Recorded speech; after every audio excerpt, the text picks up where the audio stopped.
Hey, Jay. Hey, Nat. Guess what today is? Oh my gosh. I don't know, Natalie. Why are we here? Oh, it's time for another confession. And guess who we have today? Jennifer Aniston. No, but close. Oh. Basically the same, but better.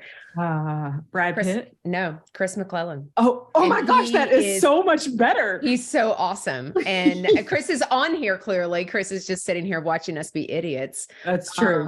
I thought you were going to say Wilford Brimley. I don't know who that is. You don't know who Wilford? Well, he's kind of my double, but he's since passed on, but that's okay. Okay. That was, notice the pregnant pause. The whole audience were all like, that's right.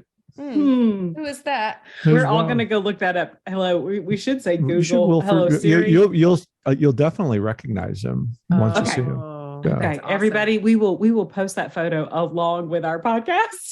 I am so excited though to have Chris because Jay, we've had lots of conversations with Chris, and he is a sibling. He is. We have lots of honorary sisters, but we don't have brothers. And Chris is our brother for sure. True, because wrong on so many levels. Yep. I just fit right in. Yeah, that's true. Totally do. Totally. Well, it was kind of like from the first day we all talked. We were besties. It's been months ago. So oh my God, we were besties. Well, I mean, I can tell I can do your bio and everything, Chris, and you're the founder, of course, and the CEO of the Whole Care Network. The Whole Care Network, which folks, if you're not on that, that's a whole network, and it's about caregiving. That's where our podcast is hosted, or one of the places that it's posted. And there's loads of podcasts on there. If you're not familiar with it, you need to get on it. Whole Care Network. Chris, our friend Nicole's on there. Oh, that's true. Gather. We've had Nicole on. Yeah, Elizabeth's on Miller there. With Happy Healthy Caregiver. She's awesome too. We're going to get her on our Chris, show. we're just promoting everybody. We're promoting everybody. That's what because I got to talk resourceful. Yeah, I know. It's resourceful. I like that. It's all care. All the time. All the time. Yeah. I love that. I love, Chris, that I feel like people, we want to give you the kudos because you have, since the very beginning, you've been a big supporter. You're like a promoter for us, but you're also a mentor. And so you're always sharing information and you're an inspiration. And we love you. We're like a Chris fan. Yeah. Thank you. We're a Chris fan. Okay. Now we're going to get serious. Okay. Serious. Pull it together. Okay, so Chris, his caregiving journey is a story of terminal illness with his partner Richard, who passed on, but you were featured in a 2015 Pulitzer Prize nominated story entitled "In Sickness and in Health: A Couple's Final Journey," which is beautiful. That journey propelled you to write a book because what's the deal with caregiving? And from that, you developed the Whole Care Network. And today you've hosted multiple podcasts, have podcasts on. And what I love is that the goal is to share stories, which we do, to support caregivers before, during, and after caregiving. Mm-hmm. Which is a wow. So thank you for being here. Oh, well. So let's talk, because you pass wisdom on to us, everything. You have passed so many nuggets on to me personally about my journey. And so tell us everything. Just your journey. Yeah. Tell us about it. You were born and then just push forward. Was born and then and then you became a caregiver. And then I became a caregiver. Well, actually, my four sisters would say a few other things, but that's important to know. He has four sisters. I do. They're all older. Oh, fantastic! Chris is you are the baby. I am the baby. So, but and I talk about my sisters quite a bit. And I have a brother as well, but I know that I got my care gene from my sisters. I have 25 nieces and nephews, some of which are right around my age, because my oldest sister is 18 years older than me. Wow. And her friends at high school used to say, they'd see me as a young adult. They'd say, well, I used to change your diaper in high school. I said, oh my God. That feels so great. I'm so glad you said it in public.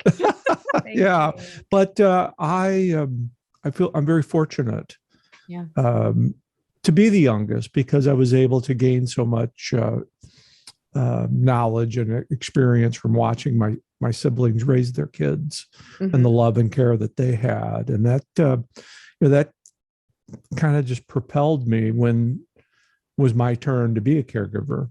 That's a good way to put it. My turn. Because everybody gets a turn. Everybody's going to have a turn. Everybody gets a turn. Yeah, everybody gets a turn. You sign up for either. You're like, oh.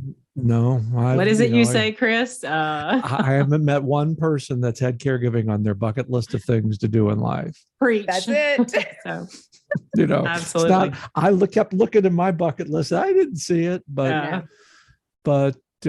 when Richard was diagnosed with esophageal cancer, we were thrust into that role. And I think I have a background in social work, and I've worked in senior care. I've worked in churches. I've helped others as a role as a social worker. But when the roles reverse and they change, and you become the one who is in need of the information and referral, it's different. I think it is different. It was different for me. I mean, as a fellow social worker, I forgot because I knew you were a social worker, because I knew that's why we immediately connected. That's why we more than you and JJ. And I'm not commenting on that. You cannot. JJ threw out. Do y'all notice how JJ threw out like, oh, he's talked to me more than now. Yeah. But I think that's important, because no matter how prepared you think you are, it hits you completely differently when you have the role, when you're in the different seat. It's about what seat you're in. Right. And so go ahead. Exactly. And the emotions that are attached to it. Oh yeah, absolutely. The person that's entrusted, the person that's is entrusted in your care, whether that's a parent or a sibling or a spouse or a partner, I always like to say, it's like having two relationships in one, that a relationship that was already established was always there. And then this thing called caregiving pops in, and it changes the relationship. For some people, it strengthens the relationship. It did for Richard and I. But for other people, it doesn't. It has an impact on the relationship. And everything I say today, and anytime I'm talking to another caregiver, a lot of this is learned after the fact, because when you're in the middle of it, you're often reacting. Right. You're testing new waters. So there's 9 zillion things I'd like to do different if I had from that experience. But that's why folks like myself stay in it, because we know that the information that and the experience that we have, even if we just share it with one person who's coming after us, we know that we're helping them. Now you talk. Go ahead. Excuse me, Nat. Did you watch us? We always are like, what? No. I never knew sisters talked over one another. I mean, that's like probably something new. I'm going to start using my hand. Yeah, we feel like we should raise our hand, when people are watching us on YouTube. So you talk about the things, Chris, that you were reactive during the time when you were really super active, when you were in it with Richard. So how long have you had to reflect? What year did Richard pass? Well, Richard passed, and where we just celebrated. That's not the right word, but It was 9 years on March 9th. Yeah. And actually, it's I think it's today that we're celebrating. The word celebrating, where the story was published in the newspaper. It was 9 years ago, right around this time, 12th or 13th, that we're recording this. Yeah. So I've had I've had 9 years since my caregiving journey has ended, and the along active caregiving, the active, because you're still in it. Yeah, I'm still in it. Yeah, you're still reflecting and the life after caregiving can be just as tumultuous as caregiving. It's uncharted waters. You're and it's not often talked about. In our Western culture, we don't often talk about our feelings as it relates to when life transitioned.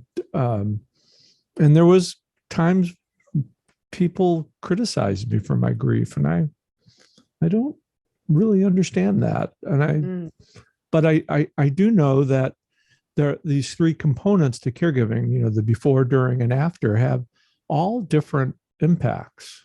And I think that's why, folks that I've had the privilege of meeting on this journey, and you guys are a perfect example of this in the midst of caregiving. You want to share your experience because you know that it's going to be helpful. But with that, it's also cathartic. It is. Absolutely. Yeah. So I want to back up a little bit further. So I think about, because Richard was your partner. How long had you guys been together? And then how long was his illness? How did that change your relationship? How did that impact? Because I think about me and Jason, and you said caregiving changes a relationship. I'm going to say 1,000%. That is so 100% true. And it's hard when you're in the middle of it, it's so hard to see that it's how it's really changing your relationship until you kind of look back. Until you look back, right? You don't even realize it's changed until it's because changed. when you're in the middle of it, you don't see those subtle changes that happen, whether it's physical, spiritual, personal. You don't notice it because you're in the midst of it every day. But we had 11 wonderful years together. And he was diagnosed in early 2011, given 3 to 4 months to live, and lived another 29 months. Wow. That has to be hard when you have a diagnosis. Like, it's one thing for the individual to say, and we've not talked to anybody about this like this, and I hope this is okay. You can say, much. But we've not, it's one thing for the individual themselves to say, you have 3 to 4 months, 5 months to live for the individual.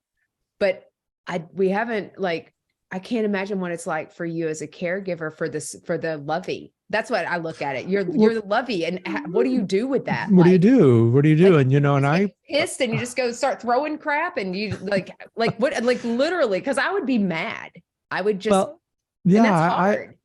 And I remember this day like it was yesterday, and it's been, we're in 2023. So it's probably 11 or 12 years ago. But when the oncologist, and I'll just give you I'll try to do the Cliff Note version, but, the oncologist came in and given all these stories, it's, there's where the cancer is, these are the options. And so Richard, stepped out and went to the restroom. And so then I looked at the oncologist and I said, okay, so, what are we looking here? What's the time frame? And he said, 3 to 4 months, let him do whatever he wants to do. And it's like, oh my God. But here's a key, I think, and again, every caregiving situation is different. Every relationship is different. Yeah. I knew Richard better than the oncologist did. Yeah. And I made a conscious decision that I was going to give this a month before I told him. I wanted to see, we were going to start doing, we were going to do a little treatments.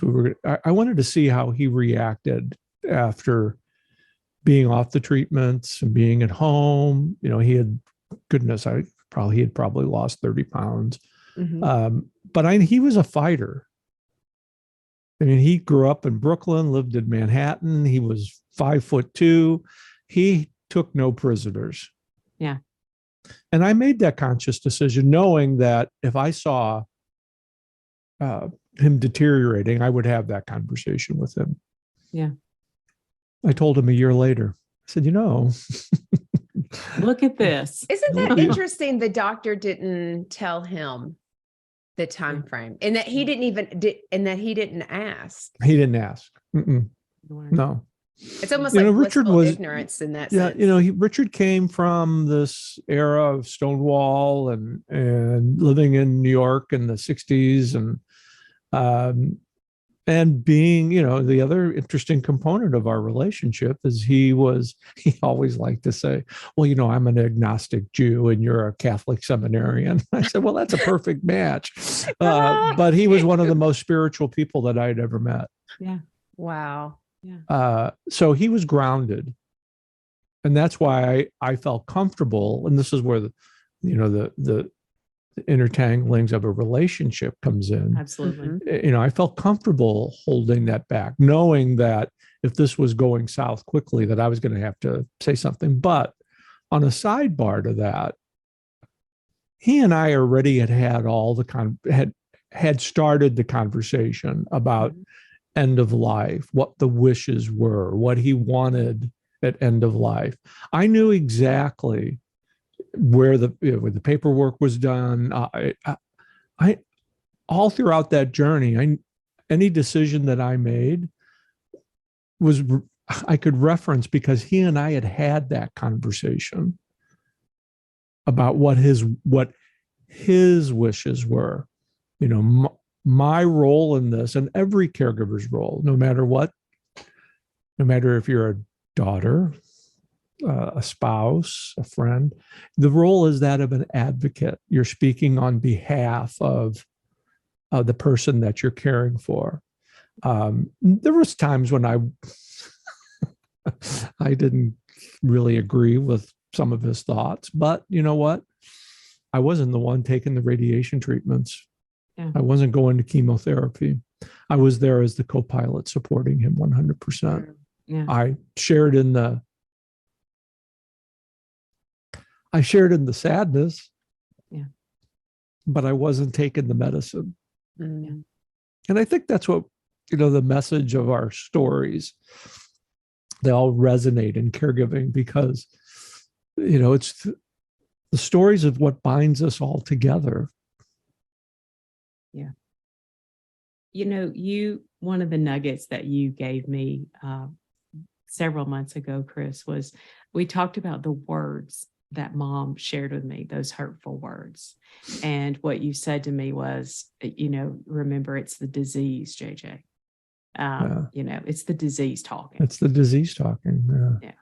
And that's just beautiful to me, because I think so many times you have to realize that when you're being hurt, or it is. And what you said there with, it's you're sharing the sadness, but you're not taking the medicine. People have to realize that. Well, it's, you want to do what you can. Yeah. Because I wanted to take the pain away from him. Yeah. But I also you have to recognize that our caregiving capes are limited. We can't change somebody else's destiny. As much as I'd like to snap and say, "Oh, be gone, esophageal cancer." This is, we're limited in what we can do over and above supporting and being there for the person. And I think also, not to be Pollyannic, and I certainly get that there's some people that can't do this job. Yeah. And that's okay too. Mm-hmm. Just step up and admit it. Yeah. Don't do something that you don't feel like you want to do, because that puts both people in a very precarious situation. So, I think that's so true. I think you have to give yourself permission to tag yourself out or raise your hand to say, I'm not the right person to do this. And it doesn't mean I'm lesser. Because if you can't, you can, again, it goes back to almost like Pollyanna. You should go into it with a joyful heart, knowing that there are times that your heart is going to feel like Satan's playground has been there. Because I can tell you, like, JJ can say some of the things that people say that are hurtful, but I am guilty of feeling pushed, and I go into it. I like went into it with Jason, and I was like, my cape was really long. Your cape was flowing. You were like flowing. I am that daughterhood, that chick that with the cape flow thing behind her. That's the best. Mm-hmm. But the problem was then I felt like somebody kept stepping on it and my throat gets choked. And some of the things that probably came out of my mouth out of frustration because my cape kept getting big visualization there. I got it too. So let me ask, because I know that you have like a toolbox of resources as far as the ways that you got through it. You guys started a blog together, and the Purple Jacket. The Purple Jacket blog, right. And it was, I look at it. So is that one of the ways, because you share that story? And I probably, you weren't like a big blogger before. Like, is this your first? That was my first endeavor into this. And that's where this all got started. We did the blog together. Yeah. It was a symbolism because I have a purple jacket. And I still have the purple jacket, by the way, the original purple jacket that I can't fit into, but that's a whole other story. You know what? Just because it got in the dryer. I pray one day that there was a couple of years ago where I did get into it just a little bit. But no, it was kind of like our symbolism. And through that experience, we met a number of people along the way. We got connected with an online support group. And some of those folks that I'm still in touch with today. But it was something that, again, it was cathartic. And you think back 2011, we're 12 years past that now, how different technology is. I mean, that little blog, that's why when I go back and look at it, it's oh my God, what a mess. But what's there though, and I appreciate you saying that, JJ, is that that's the home of our story. I'll never take that down. It's like $12 a year to look at it, but people connected with us there. Richard's nickname TLO was born from there. TLO, the little one. Richard was a foot shorter than me. Oh, and he loved it.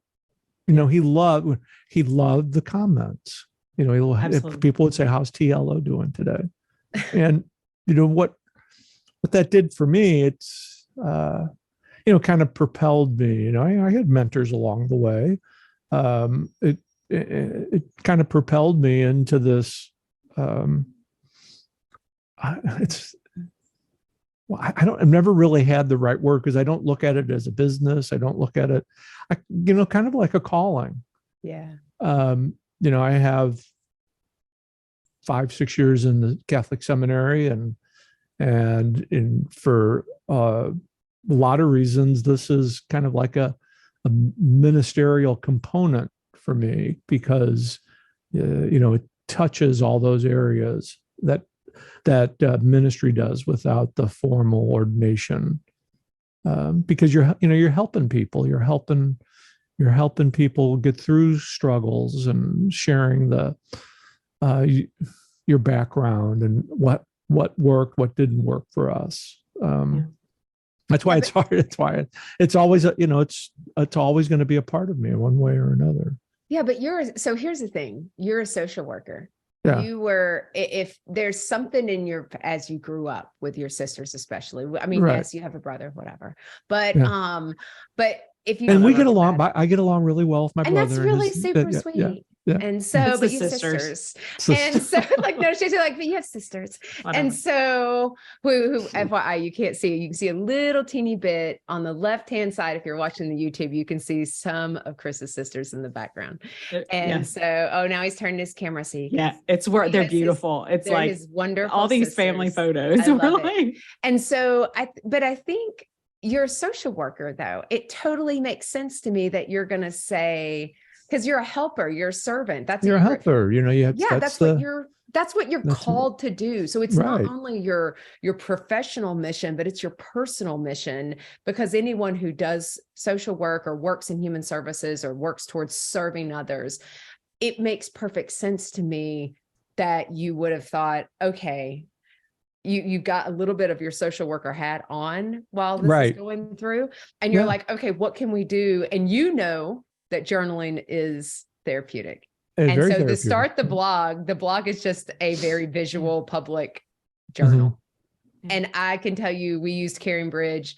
It was so healing for me. And Jason would read through what I would write, but he always read the responses. He really, and he never wrote a word, but I would talk about what's going on, it was the way that he actually knew what was going on with me, because I would write how I was feeling. I get it. And because it's hard to have as a caregiver, and I don't know if you felt this way with Richard, it was hard to have a conversation about how I was feeling with Jason, because I felt like such a jerk to say, hey, I feel really bad and this sucks and I really hate this. And oh, FYI, you've got cancer. So I feel like a total B. By the way.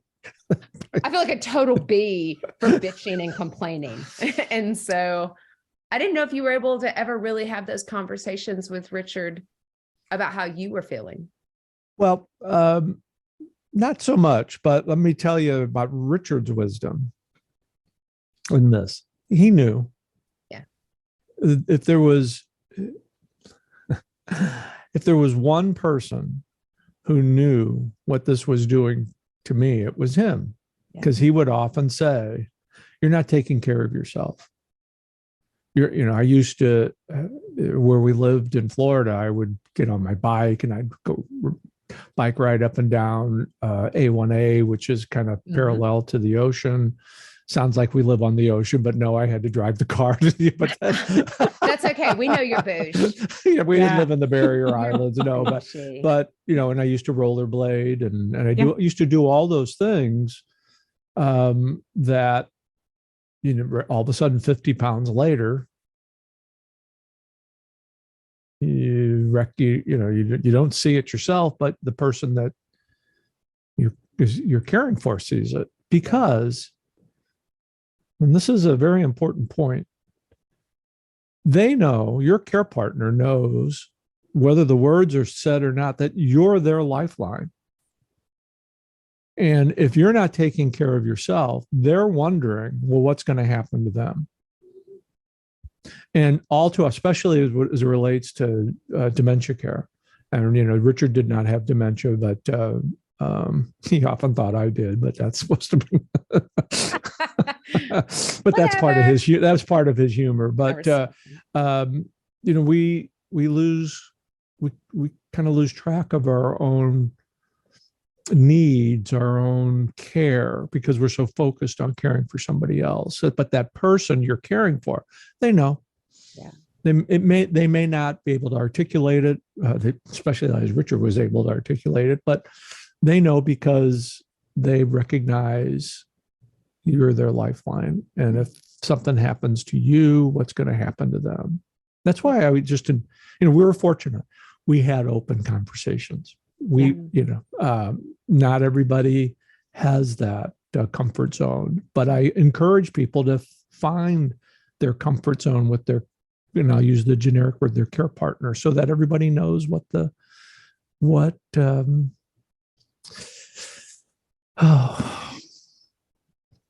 so everybody knows what they're feeling and how they can make an emergency just a tad bit easier, because there will be an emergency. Hey, ladies, I need to interrupt for just a second to share about the Sisterhood membership. It's basically a sale every day. And the best part, it's free. Here's the details. We're partnering with our friends at Benefit Hub and other care partners to save you money. With over 200,000 participating companies across the U.S. and abroad, you'll find discounts at your favorite local stores, huge savings on vacations, amazing deals on home, auto, and supplemental insurances, and everything in between. Go to confessionsofAreluctantcaregiver.com to sign up, and then definitely tell your friends about it. They can join too. Trust me, there's a discount for everyone. And don't forget, it's free. Okay, back to confessing. So I know, and I keep going back because the purple jacket is so interesting to me. Thank you. But you talked about, you say that was somewhat, was a symbol of self-care and self-compassion. Yeah. And that self-compassion portion of it, and the fact that Richard is really, you talk about that, but you talk about, and the fact that you put on there, because Chris, you're so honest in some of the stuff that you've written. And I read some of this in your bio information is, you gained 50 pounds. So there are things that impacted you in the caregiving. Right. And I know a lot of our if you're listening out there and you've had things like, okay, I just mentally am exhausted. I've had physical impact from caregiving. Like, can like for you personally, like what are some of those things? And then where do you feel like you got back on track when you started doing that self-care and self-compassion? Like what helped you? Like what is your advice? Go-to, like, yeah. What's your go-to? Well, my go-to, is it rollerblading? Is it bowling? I knew it was rollerblading. I mean, I've heard about I heard some bowling stories, but I've bowled every once in a while. That's all. I think again, some of this is in retrospect. Yeah. For me, it was the blogging. Yeah. It was talking to other caregivers. It was talking to people who understood. Mm-hmm. Because we're, the word journey always comes up in caregiving. We're all on this journey, and what I've learned along the way is there's no strangers when it comes to caregiving. Mm-mm. We all know each other. We may not know each other personally per se, but we understand. And I think for me that comfort that came from talking to other folks, knowing that I could call somebody if I was having a bad day, or, Richard and I, we it sounds like everything was always hunky dory, but, he and I had a pretty major blow up 6 weeks before he died, because when he decided he wasn't going to take any more medicine, but that's all. But you have to find the outlet, whatever that outlet is for you. For me, rollerblading, biking, sitting. We were fortunate. Again, I had to drive to the ocean, but sitting on the bench, and sometimes it was just him and I sitting on the couch watching TV. Yeah, it's the shared experience. Times. Yeah. It's the shared time, and that's what I miss. That's what I miss the most about him. Yeah. I'd give my right arm for him to still be here, but not as he was the last 6 months. He wouldn't want that. No, I totally agree with you. I talk about glimmers. It's finding the glimmers or those silver lining, those moments in the day that you for a split second, you forget the cancer moves out from in between you. And it could be the diagnosis moves out from in between you. And so whether it was, there's a photo of Jason and I sitting look in the park off East 57th, looking at Roosevelt Island on the East River. And it was so sunny, and we were only there for 15 minutes because that's all I could stand.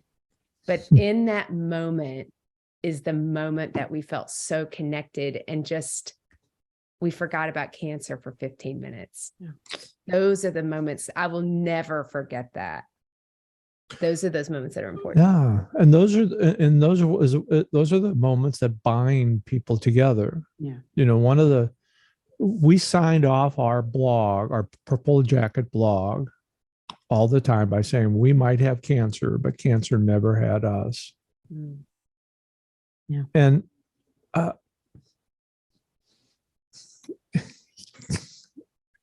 I mean, that doesn't have you. And it still doesn't have us. I'm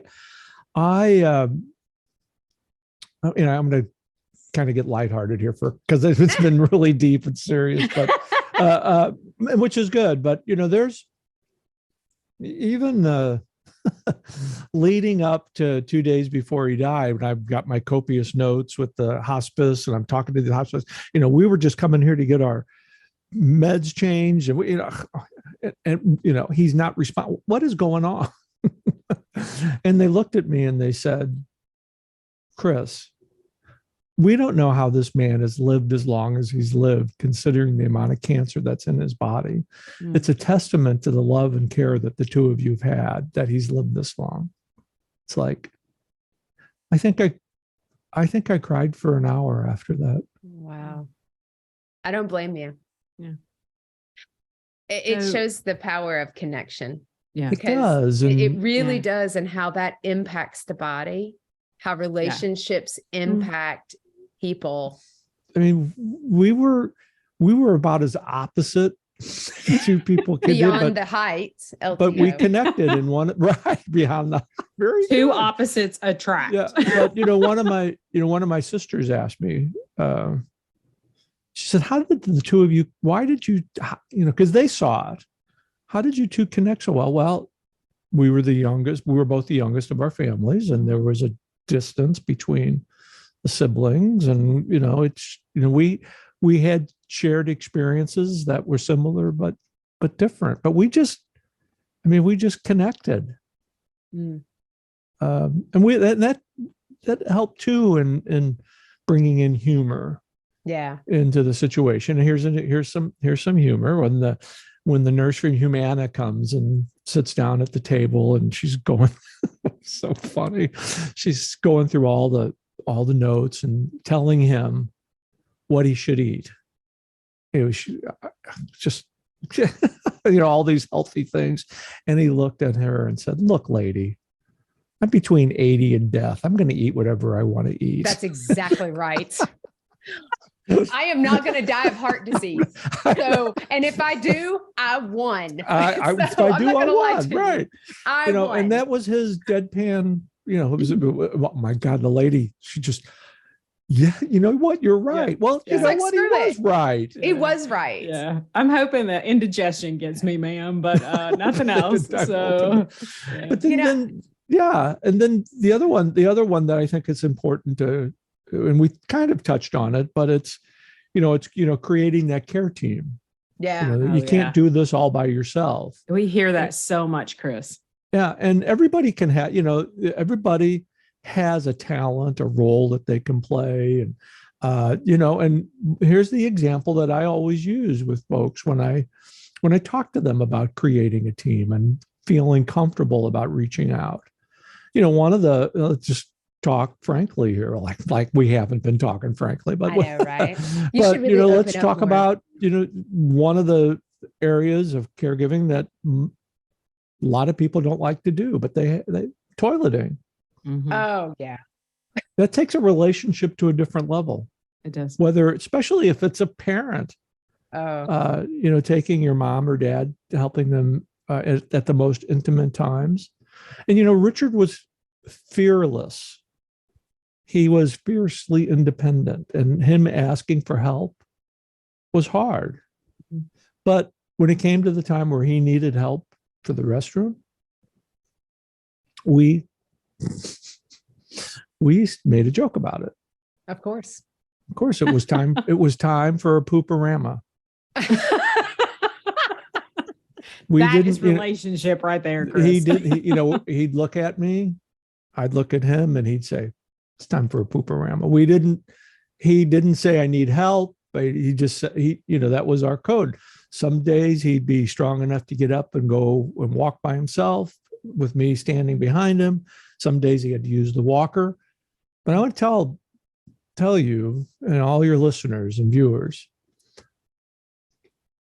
some of the best, most intimate conversations the two of us had those last 6 months was him sitting on the pot, me standing at the door, talking about our life together, talking about the things the trips, the transatlantic cruises, the places we've been, the times together, what we wanted to continue to do. That's why it's an honor to care for somebody. Those conversations, those pooperama conversations, were the best. Were just the best part of those last 6 months, because there's nothing more raw or intimate than having somebody help you in the bathroom. You feel you're vulnerable. You're vulnerable. And I totally agree. The fact that you could have a pooperama, because anyone who has cared for someone who has cancer or who has an illness that requires a lot of medication, the fact that you can have one, that's great. Because we talked about the bathroom a lot. Yeah. Jason was on so many pain meds.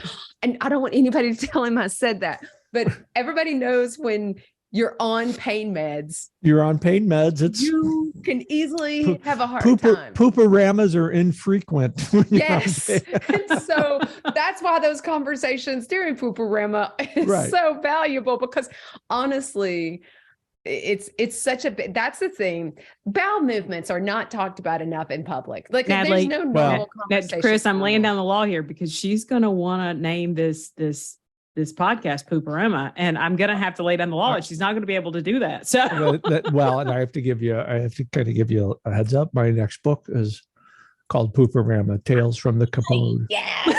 That's awesome. Mm-hmm. Yeah, I'll send you I have the cover, and we're working on it. And that makes Tales from the Commode. I would like at least a t-shirt or something. I want like some swag t-shirt. A Pooperama t-shirt. Oh my gosh. I made it through Pooperama. I made it through Pooperama. I know I'm like, oh my gosh, we have so much to learn from Chris. But I know that you wrote a book after the first book, obviously it was not Pooperama.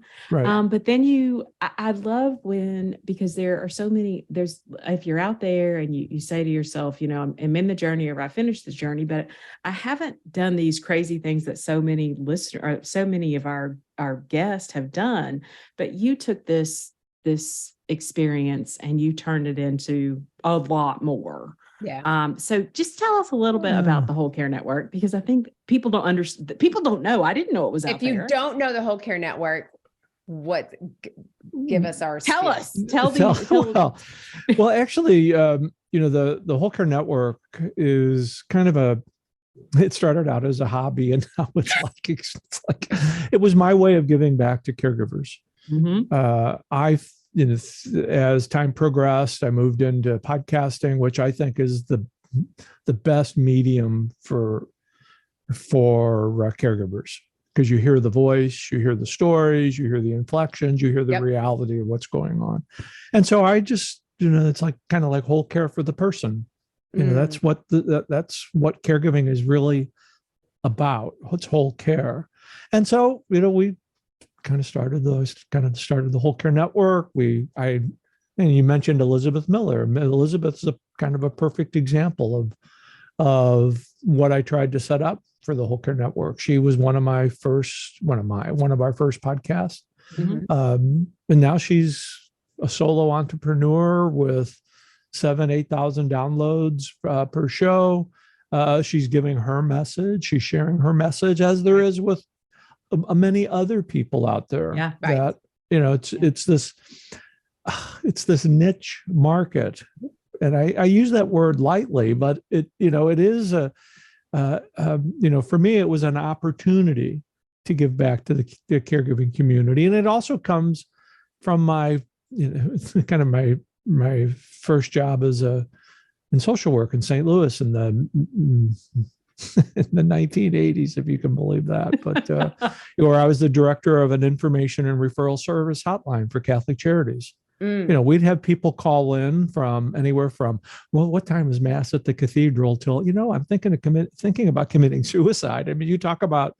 Oh my gosh. Well, I mean, you did say information and referral. Information and referral. But mindful that the mid 80s, there wasn't like these, It was all on Rolodex and maps that we looked all this information up. So this is, I come from a background of trusted information and referrals to help people maneuver whatever crisis that they might be in.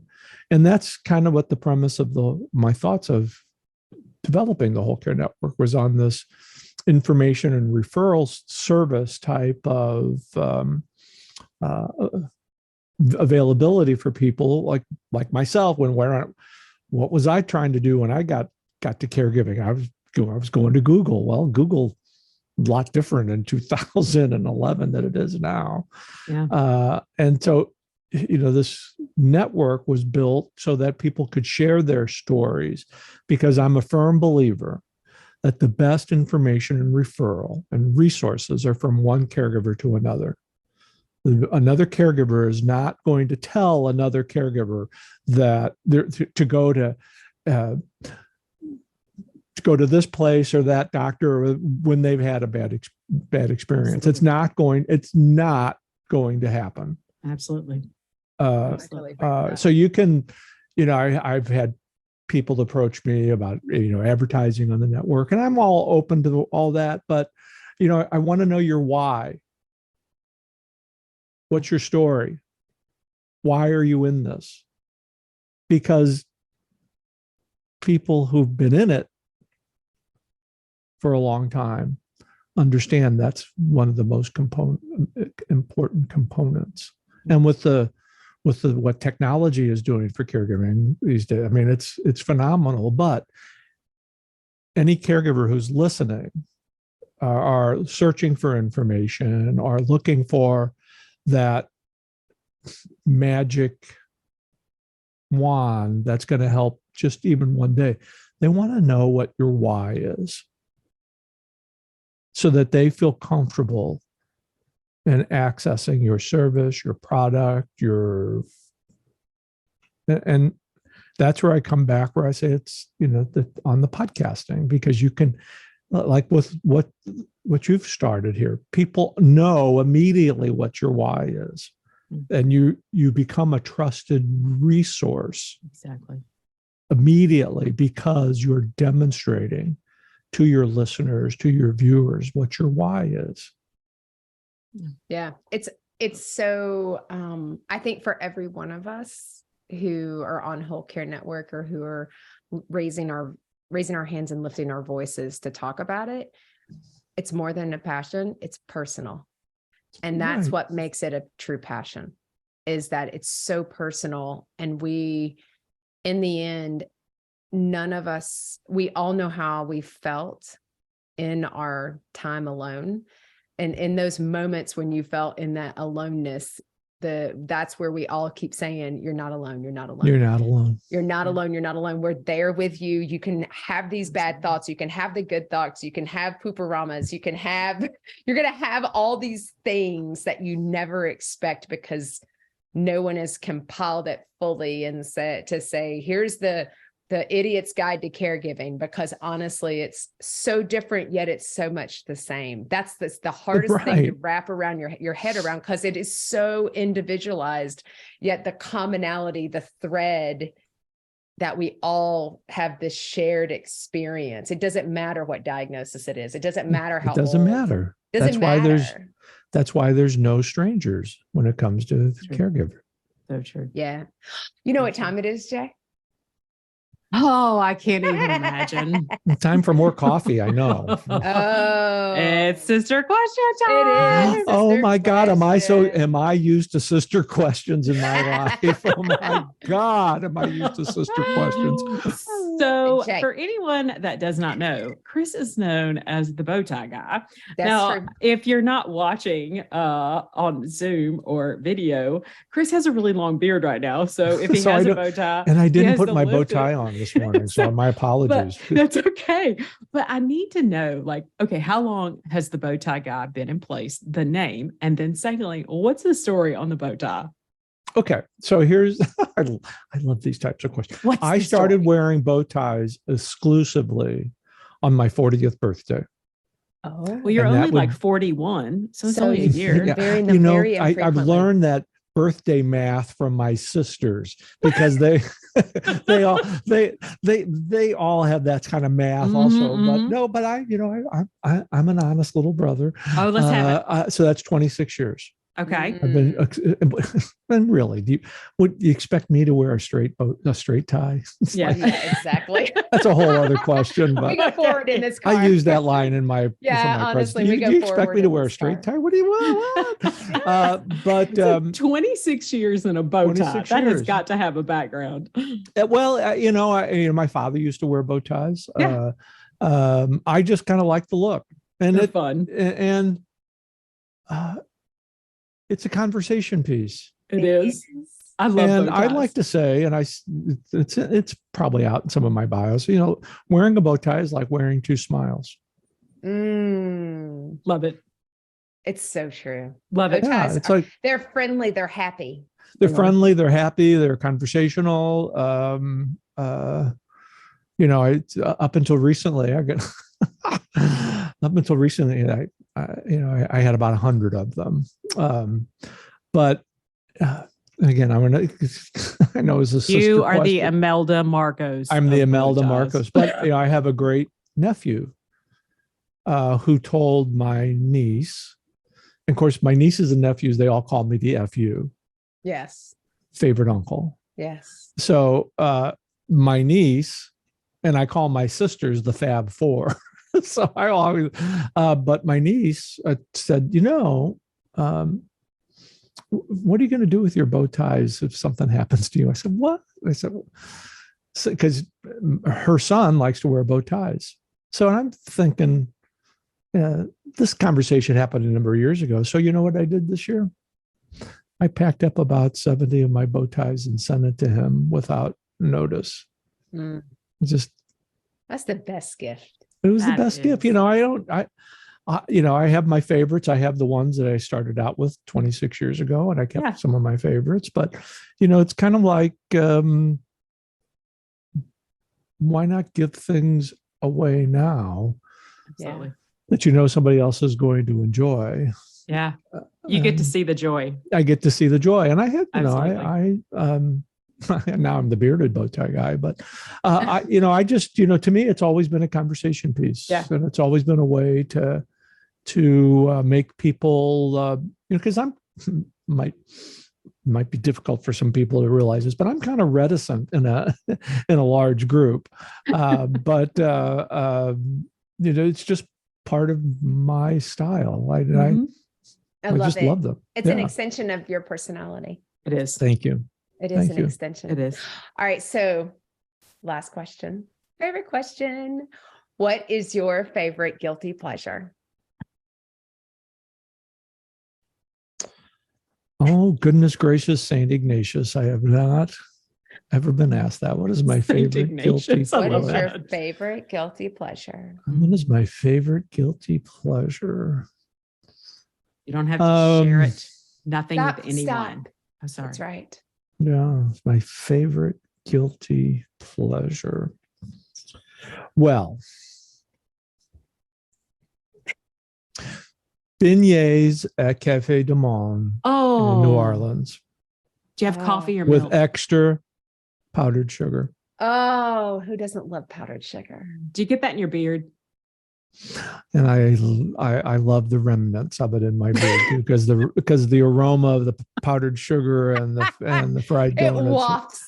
So I'm not showering for a day. Oh, I love that. That's awesome. I'm going to tell you this. We're going to New Orleans. I know. Our next podcast New will Orleans be in is New a Orleans. second home for me. Yeah. So, I love it. Yeah. Chris, you are so fantastic. Thank you so much for joining us today. You are a blessing. You are just an inspiration, and you are a joy. So, and I love having more sisters too. Yeah. We'll take it. Thank you. Sisters. Yeah. And thank you for being a part of the Whole Care Network and sharing your story with so many people that need to hear it. It's an honor. Yeah. Truly is. Well, everybody, thanks for listening in. I know that you'll be blessed by Chris and his story and his words of wisdom and Pooperama. So we'll see everybody next time when we confess again. Thanks so much.